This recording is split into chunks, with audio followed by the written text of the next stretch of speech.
হুমকি, অপহরণ, মারধর। ঢাকার 4 ক্লাবের মালিকানা কাণ্ডে উত্তপ্ত বিসিবি নির্বাচন।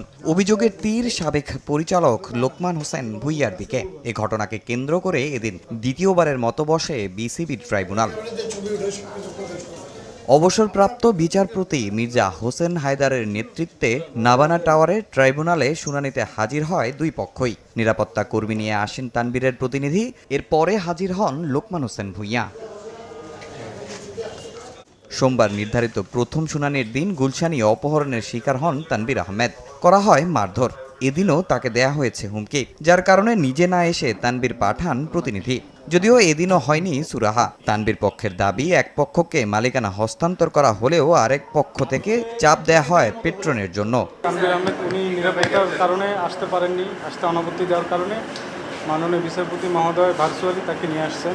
সোশ্যাল অর্গানাইজেশন কখনো আপনার বিক্রয় হয় না, সোশ্যাল অর্গানাইজেশন মালিকানা হস্তান্তর করা হয়। তানবীর আহমেদ 2016 থেকে 2019-এর মধ্যে এই ক্লাবগুলোর মালিকানা হস্তান্তর বুঝাই নিচ্ছেন নিজের কাছে। ওনারা ক্লাবের মালিকানা দাবি করেন নাই, ওনারা দাবি করেছেন নিজেকে প্যাট্রন হিসেবে।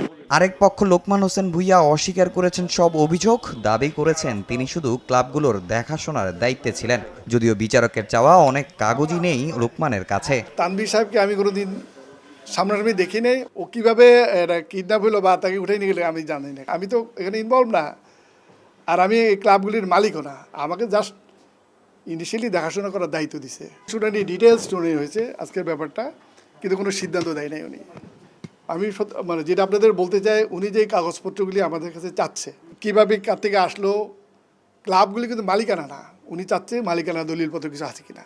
2019 থেকে যে কমিটিগুলি রান করতেছিল সেই কমিটির সমস্ত লিস্ট দিয়ে দিয়েছি। 2021-এ যারা কাউন্সিলর সেই লিস্টটা ওনাকে দিয়েছি আমি।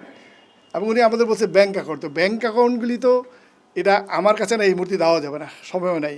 বিসিবি নির্বাচন ঘিরে এই অচল অবস্থা নতুন শঙ্কার জন্ম দিয়েছে ক্রিকেট অঙ্গনে। ক্লাব মালিকানা প্রশ্নে তৈরি এই দ্বন্দ্ব কোন দিকে গড়ায় তার উত্তর মিলবে বুধবার ট্রাইব্যুনালের রায়ে। তামিম হোসেন, সময় সংবাদ, ঢাকা।